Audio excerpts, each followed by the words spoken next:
fake. Mahomes, a lot of time. Now over the middle. He's got his man. Kelsey at the 15. Gets a block. Inside the 5. And he's in. Touchdown, Kansas City. You are listening to KC Sports Network, the #1 podcast network for today's Kansas City sports fans. With former players from your favorite teams, informed perspectives, and former insiders, this is the place for you. KC Sports Network is proudly presented by Emprise Bank, your partner in possible. Hello and welcome into today's episode of KCSN Update, your daily Chiefs video and podcast from here at KC Sports Network. We're glad you joined us and glad you made us one of just many places that you're going around and getting good Chiefs content for this incredible matchup coming up with the Chiefs and the Bengals. Going to be a doozy, going to be a barn burner. 3:25 on Sunday, one of the better time slots out there. It's that afternoon prime time. Excited. I'm looking forward to it. And I'm looking forward to my conversation with Matt Lane of the KC Laboratory and obviously of us here at KC Sports Network. I'm super excited for this conversation. Matty knows a lot about ball, so we get into it right off the jump to talk about the Chiefs. We get into it to talk about the Bengals as well and kind of what schemes that they're going to be looking to run in against the Chiefs. It's an interesting matchup. So before I get into that conversation, I have to tell you about our friends at DraftKings Sportsbook, an official sports betting partner of the NFL, and their incredible deals that they've got going on. And that's the spot that I like to go and that my go-to when betting on NFL this holiday season. They've got the same game parlays, the easy and fast playouts, and player prop options that are unbeatable. Right now, new customers can bet just $5 on any NFL team to win their game and get $150 in free bets if they do. Check this out. Right now, everyone can earn up to a 100% boost with DraftKings stepped up same game parlays. Go to the DraftKings Sportsbook app, place a same game parlay, and combine multiple bets like which team will win, player props, point totals, and more. The more legs you add, the bigger the boost, the bigger your shot to win big. I love the DraftKings Sportsbook app. It's one of the best apps to use. Look, if you're looking at lines here, Kansas City Chiefs 1.5 favorite over the Cincinnati Bengals. Odds for the team touchdowns for the Kansas City Chiefs over 3.5 plus 130. Go ahead and hammer that. You can call that a Tux lock. Here's what you got to do. Download the DraftKings Sportsbook app now. Use code KCSN and place a $5 bet on any NFL team to win their game and get $150 in free bets if they do. Only at DraftKings Sportsbook with code KCSN. Minimum age and eligibility restrictions apply. See show notes for details. All right, here to talk some Chiefs Bengals with me is Matty Lane. Matty, how are you doing today? Buddy, I'm happy to be here. First of all, thank you for having me on for this one. I don't know. I feel odd about this game. This game's an odd one to me right now. I don't have strong feelings other than very odd football game. And I think you alluded to it during that great DraftKings read. This trash talk that is kicked off. Don't know what to do about this. Yeah, the vibes are certainly off. They're not quite right for this game, which makes me a little bit nervous heading into such a big matchup. As we all know, this one was circled from the beginning of the season. Going into Cincinnati especially was a big one in this matchup, but now it's here. The Chiefs have been playing well.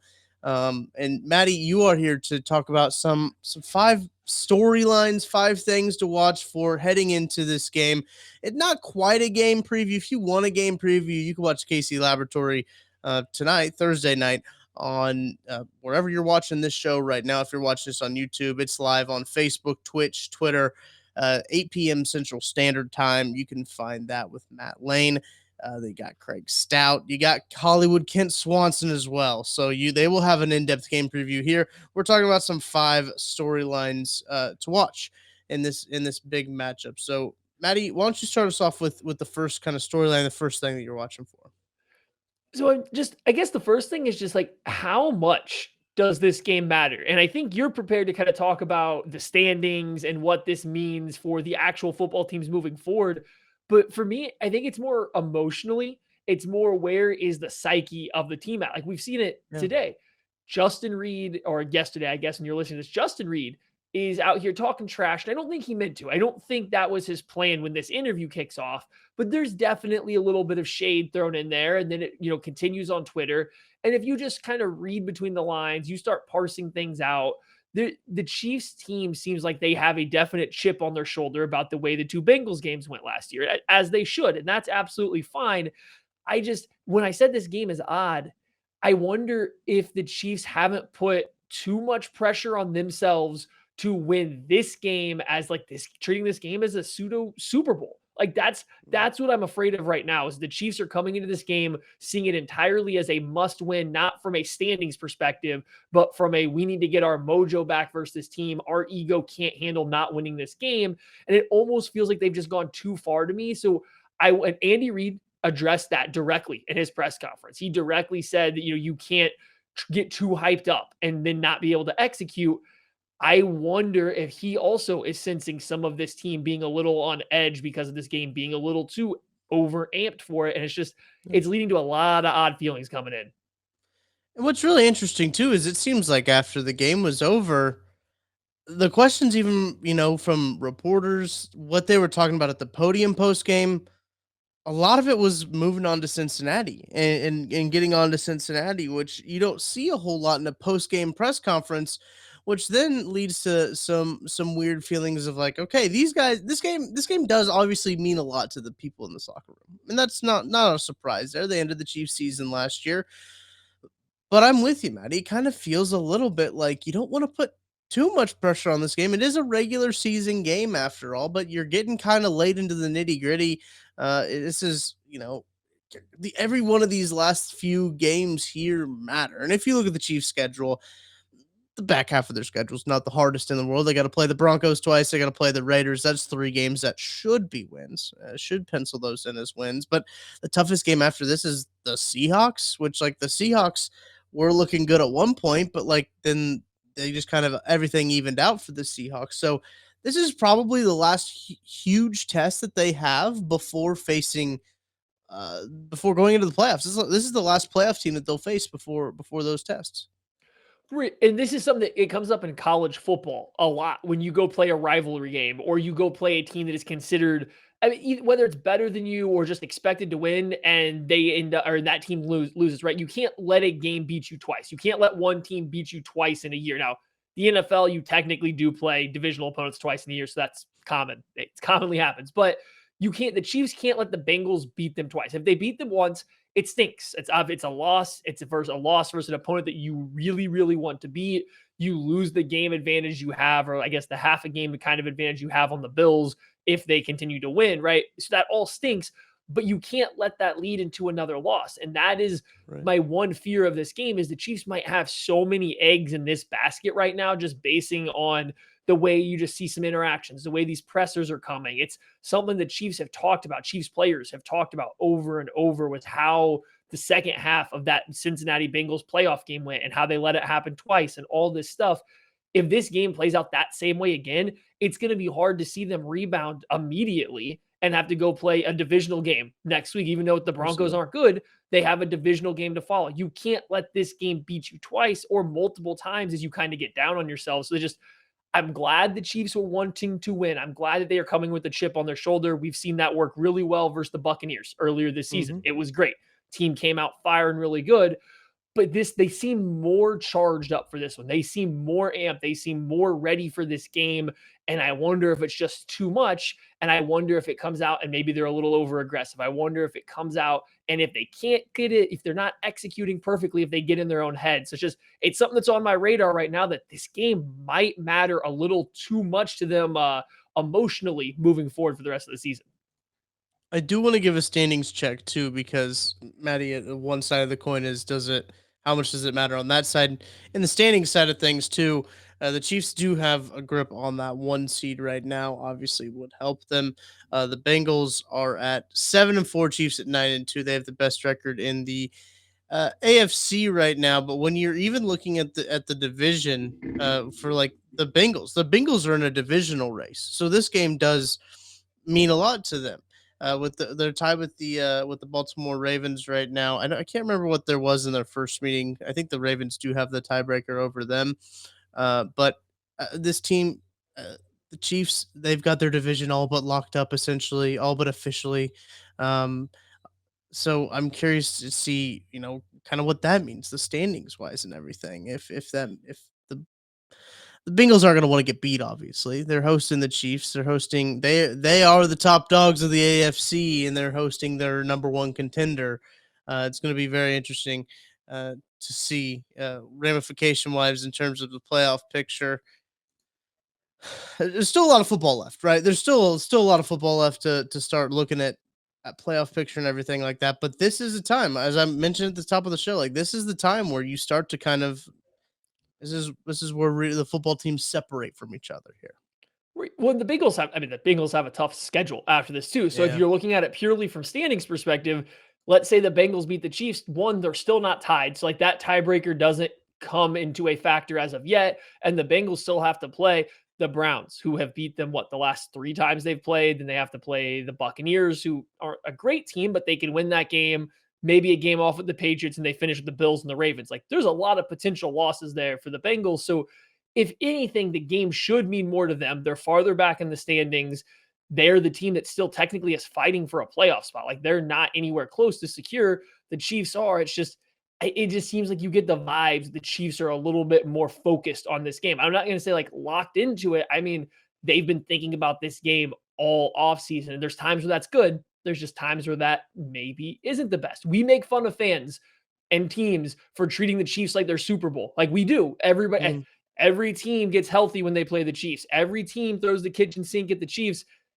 It seems like the Chiefs are trying to do that right now versus the Bengals, and that's giving a lot of respect to the best team in the AFC last year, but you just don't want that to impact your play on the field. And I'm afraid that we're trending that direction.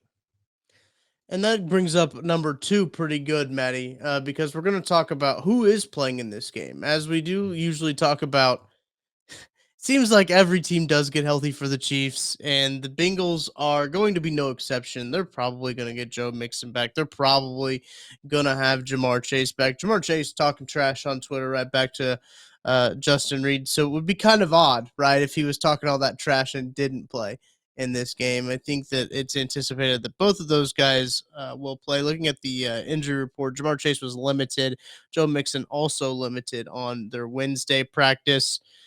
They're probably going to have those guys back. La'el Collins did not participate. It was just a rest day for him, as well as DJ Reader was limited, and Josh Tuopu was a full participant. So they're gonna have a pretty healthy squad coming into this game.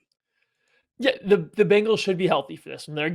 This is when Chase was targeting to come back. I think he kind of had a whole little story that was reported on today that this is kind of his goal. Like this whole time, this was his goal.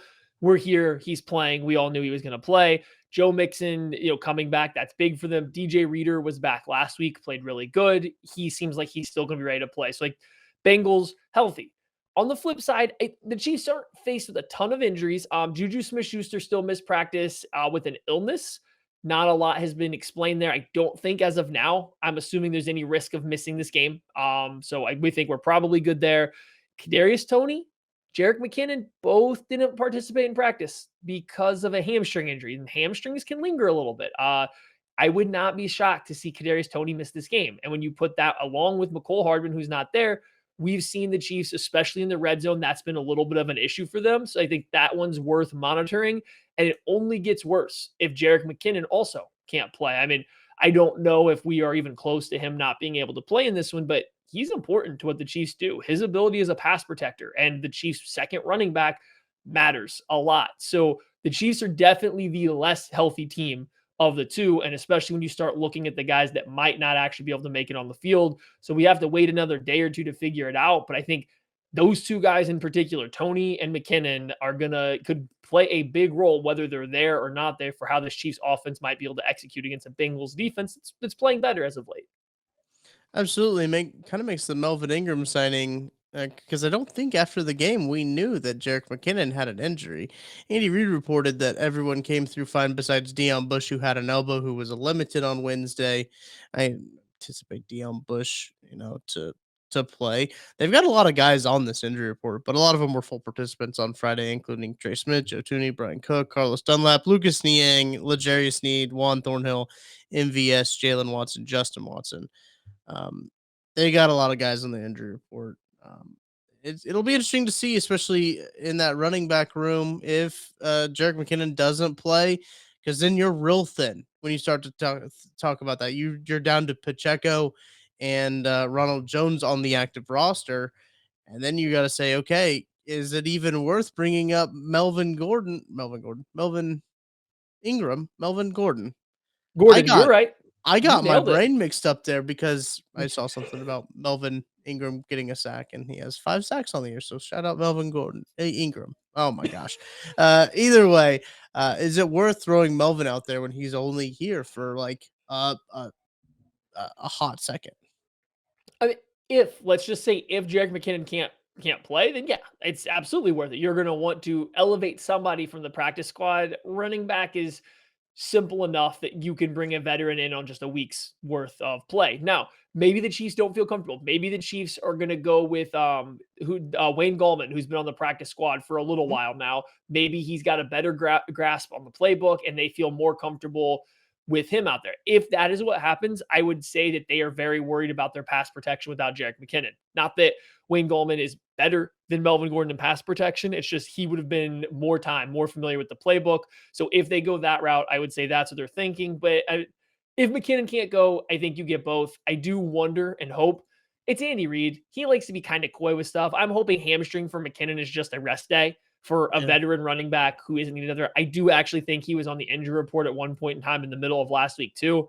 I don't know what for, but I do think he was either limited or didn't practice one day. So hopefully a running back that's had his fair share of injuries like McKinnon has is just getting a rest day. Because I think he might even matter more than Tony for this one. And I do think the Chiefs would like to have Kadarius Toney, obviously, especially because they don't have Hardman. But I think McKinnon might even be a little bit more important with just what he allows them to do in their pass protection calls. Well, let's talk about that. Let's talk about the pass protection, the passing game in general, because the last time these two teams played, it seemed like they had a cheat code. It seemed like that the Cincinnati Bengals had a cheat code on this team. Now it's a little bit different of an offense. And Maddie, I know you want to talk about what kind of coverage the Bengals could play. So I think we all remember it, right? In the AFC Championship game in the second half, when the Chiefs were kind of imploding, the Bengals started dropping 8 into coverage. They essentially decided, like, hey, it's kind of useless if you get pressure on Mahomes and then he can just scramble away, or he can make the proper read and immediately get it to his, preferred target or the best target on that particular play, right? And so this is something that the Bengals adjusted to in the second half of the playoff game, and they had a ton of success rushing 3. They started the kind of spy that was inserting late, but they were doing it with a defensive lineman, not a linebacker. And it had a lot of success. They were mostly just waiting for Mahomes to try to escape to his right. And then they would have Sam Hubbard, I think it was most of the time, would come looping over and try to corral him. Then we saw the Buffalo Bills and their game with the Chiefs this year employ that same kind of strategy. The only difference was they said, we're going to do it with a linebacker. Like, it's cool that Sam Hubbard was able to corral Mahomes, but we've seen him, juke out Von Miller in the open field. We're not going to trust our defensive end with this. We're going to have our best athlete or our best linebacker, Matt Milano, all of a sudden be a QB spy that's just inserting late after we drop 8 guys into coverage. If Mahomes tries to scramble, we'll corral him with this linebacker. And it worked pretty well for the Bills. It worked really well for the Bengals. I think it's going to be huge. What kind of answer do the Chiefs have if that comes up again? I don't think this is the same offense that we saw last year. I do think they will have changes. I think you even saw the 49ers didn't technically do it, but they had a stunt or a blitz that played out similar to that. And it seemed like the Chiefs had a pretty good idea on how to pick it up, using McKinnon to pick up the guy that would be filling over the top rather than releasing into a route. They had an answer. So I just wonder if we see the same thing again and what the Chiefs have to counter with it, because it wasn't pretty last year. Right. I'm curious to see that as well, especially with this Chiefs offense. And when you're talking about dropping that many guys out, I think it's pretty natural to start talking about, okay, if they're not going to keep that many guys in, then just run the ball a little bit, Just put your nose down, put your head down, run the ball a little bit. We'll see if Andy Reid will do that. Probably not. I've learned in the short time covering the Kansas City Chiefs, you should not hold your breath when it comes to Andy Reid running the ball. But we're not going to talk about that now. We'll talk about that in a little bit, because I do think it's very interesting, the coverages, and Maddie, you and I were talking before we started the show about, because I was trying to think, it's just different offense. The Chiefs ran into this against the Bills, but like I haven't seen it a whole lot since the Buffalo Bills. I don't know if it's something that the Chiefs are doing that makes teams say, yeah, we don't want to run this anymore, or kind of what's it been? I don't know if you've seen anything. I do think that the Chiefs, Patrick Mahomes, the Chiefs have done a good job of playing from within the pocket this year. So I think that has helped.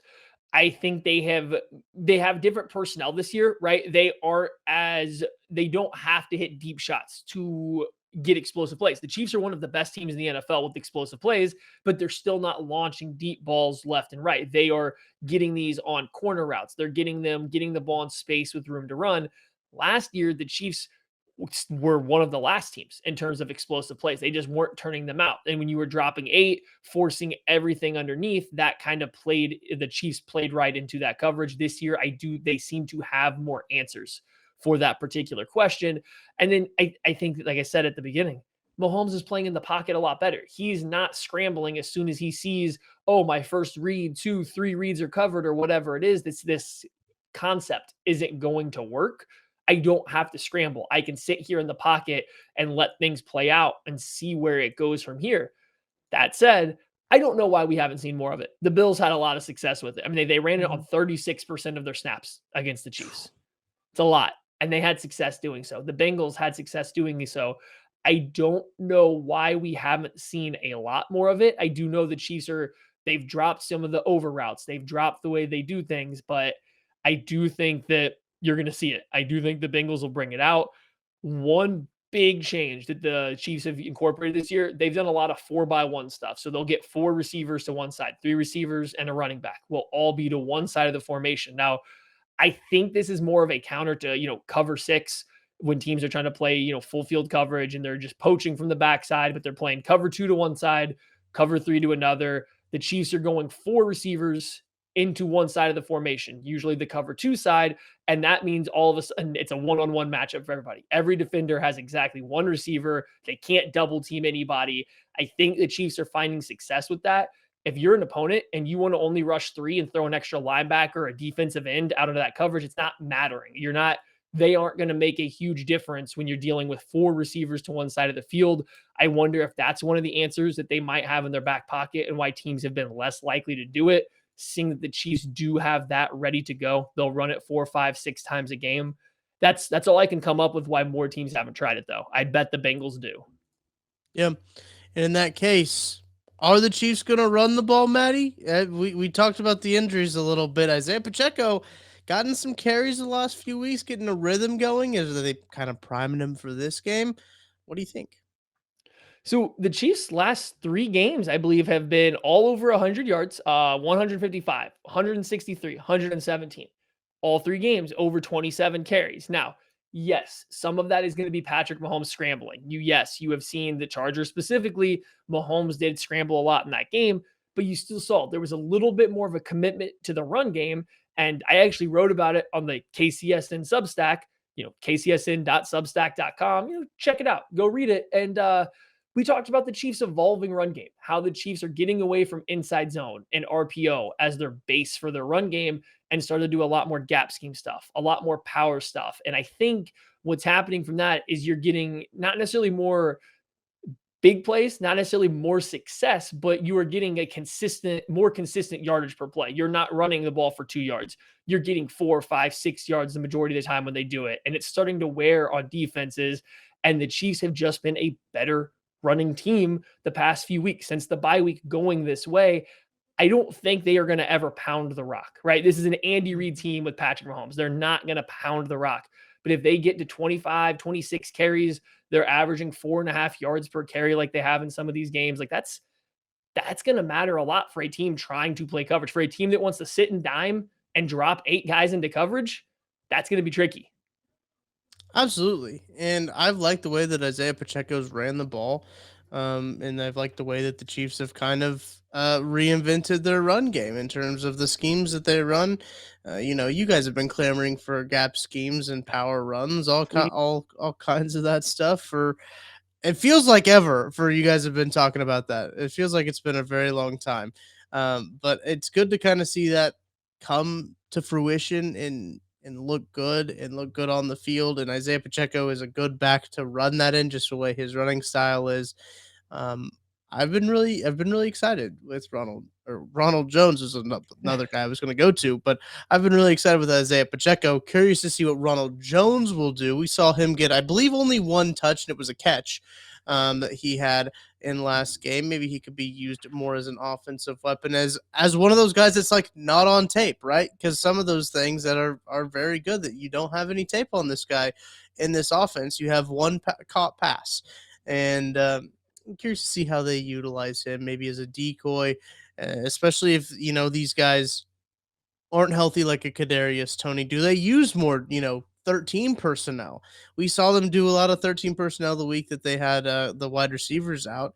They used a lot of Jody Fordson, Noah Gray, Travis Kelce, obviously, and the ability that they have to do so many multiple looks. I thought this was a really good point by, I can't remember if it was Matt Castle or Matt Hamilton on the breakdown. Make sure to go watch that video. That's a very good breakdown of kind of how good Patrick Mahomes has been, not only physically this year, but like mentally. His mental processing of defenses and being able to, point things out. He's been incredible at, and they do a really good job at breaking that down. But one of the things I believe it was Matt Castle said is that there's one play where Jody Fortson's faking the jet sweep and they fake the little tunnel motion with Noah Gray in the middle, and he goes out on a route. And then I think it's the touchdown that Travis Kelce had is the play. It is the formation. Like, you don't get that with other teams with their 3 tight end sets with their 13 personnel. That's what makes it so dangerous. That's what makes the Chiefs so good, is that they don't have any tells with personnel. Usually in 13 personnel, you're looking to run the ball downhill. Chiefs aren't going to do that. Listen, look at me out here hanging out with the Mats, because I was talking about the same play, and they focused on Noah Gray faking the tunnel and then going out. I was watching Fortson come across the formation on jet motion and run a wheel route up the sideline as a tight end. Like, it's like that. They put that all into one play, but I get what you're going with that. And it's just, that's funny that play's caught so much attention, not even for the result of it, but for what happened on the backside of the play. Cause that's something that's going to come back again. Also, good point to mention the tight ends. I think that's something else the Chiefs can do to combat the drop 8 coverage. You want to play 12 and 13 personnel, you're going to pull the Bengals into base and nickel personnel as well. You want to drop 8 guys into coverage out of your base personnel, and you're going to have a base defensive end and 3 linebackers as part of your coverage unit, trying to slow down a Kelce, a Gray, a Fortson, and whatever receiver the Chiefs put out there. Like, the Chiefs will happily take that. And then if you want to stick in nickel or a lighter nickel or even dime, the Chiefs' improving run game the past few weeks could really take advantage of that. So that could be another reason teams are struggling a bit more to get a play drop 8. You can't just go trot dime out there and drop 8 coverage players into coverage against the Chiefs anymore, because they are able to run the ball, because they are using these bigger bodies. So maybe that could be another reason that the Chiefs can do it. I think against the Bengals, Jody Fortson only played 14 snaps, but I also think that was one of Travis Kelce's lower snap counts game. What did he end up with? Only 52, 78%. That seems on his lower end. So they might not have had a ton of 13 personnel going. Maybe that's something we see them break out versus the Bengals again to force them into base personnel a little bit more often. Absolutely. Now let's flip to the other side of the ball, Maddie. Chiefs defense coming off a really good game against Bryce Perkins and a real banged up Rams offense. Still, anytime you limit an NFL team to under 200 yards of total offense, good day at the office. Chris Jones looked really good. George Klopp just looked really good.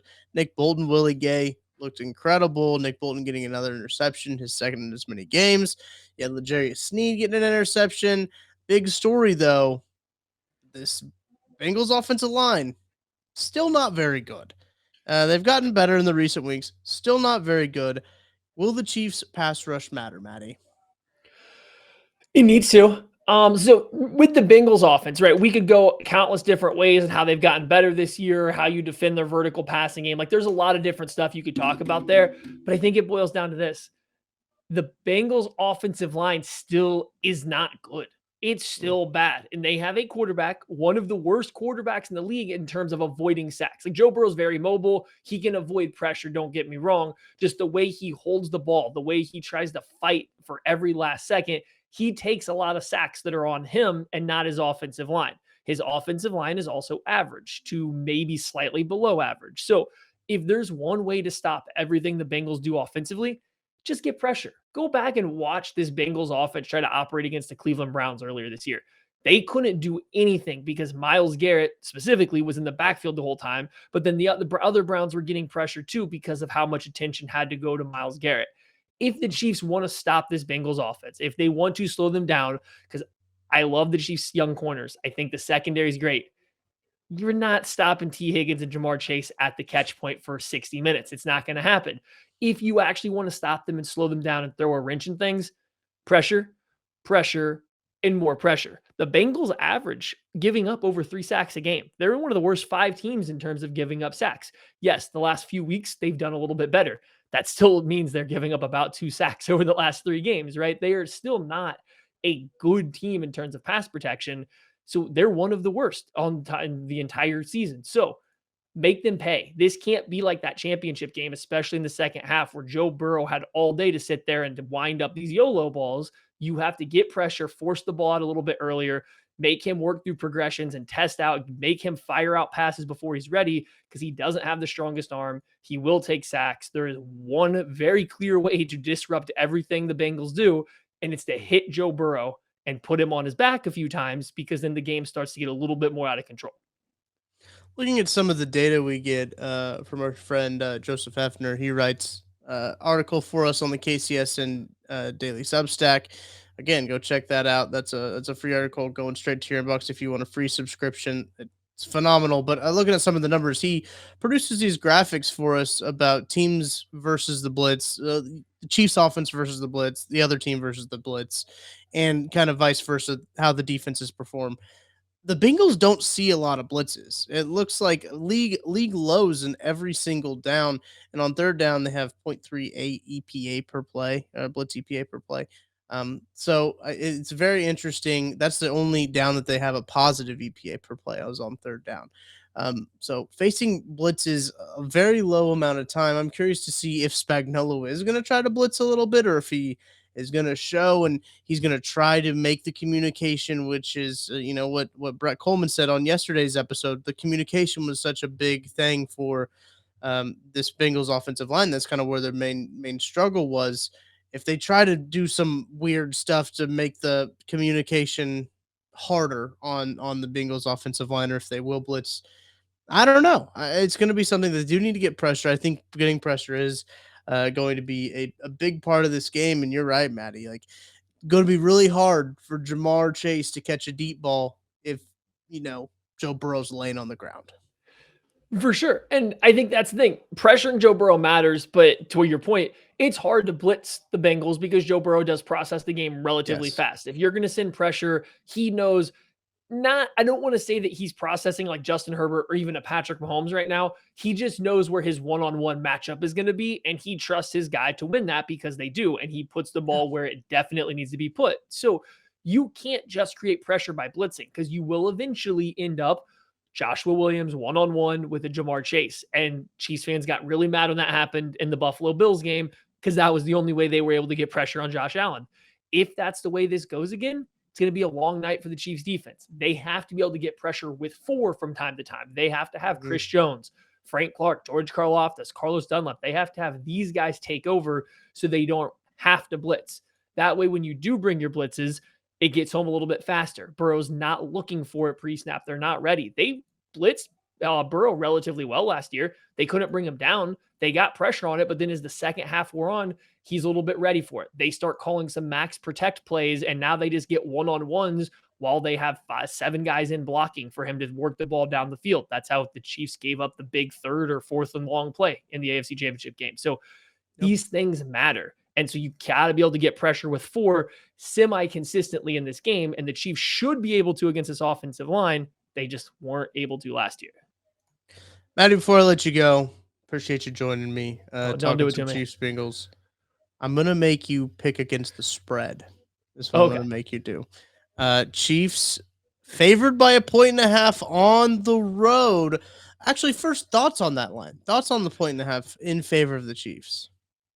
I mean, I think it should be. I think the Chiefs are playing like the best team in the NFL throughout the whole season right now. I think you've seen them deal with adversity in terms of not playing their best, teams putting out things that would work against them. You've seen them adapt. We've seen the Chiefs when they are playing at their best look nearly unstoppable. First half of the Bucks game, bits and pieces of the 49ers game, like against other good teams, they look like the best team in football when things matter. They've also shown that they're not going to come out outside the Colts game and they're not just going to lay down very often. They seem to have figured a lot out. So I get it. The Chiefs should be the favored team here. And I think 1.5 is about right. The Bengals won 2 close games against the Chiefs. Yeah, they were both on the road. So I can get it if you're a Bengals fan being a little upset here. But the Bengals are not playing as good as the Chiefs are right now. Are they a bad matchup for the Chiefs? We're about to see. But I mean, I would take the Chiefs laying, especially only 1.5. Give me the Chiefs to win this one by a field goal or maybe a tiny bit more. But I think the line's good, and I'm taking the Chiefs laying the points. Before you run off to your nearest cell phone to place your bet on the DraftKings Sportsbook app, got a couple nuggets. Going to drop some nuggets for you. Chiefs 7-1 against the spread when favored. Obviously, the one loss being the Colts game. But I found this stat, and I found it to be very interesting looking at this game. The Kansas City Chiefs. See if I can get it to load down. The Kansas City Chiefs have covered the spread in 5 of their last 6 games in December. 8 of the Chiefs' last 9 road games have gone over the total points line with that over-under line set at 53. And hey, this is a good one too. Chiefs money line set at -130. The Chiefs have won 7 of their last 8 games. Can't argue with that stat right there. The Chiefs are on a roll. I think it's going to be a great game. 325 in Cincinnati.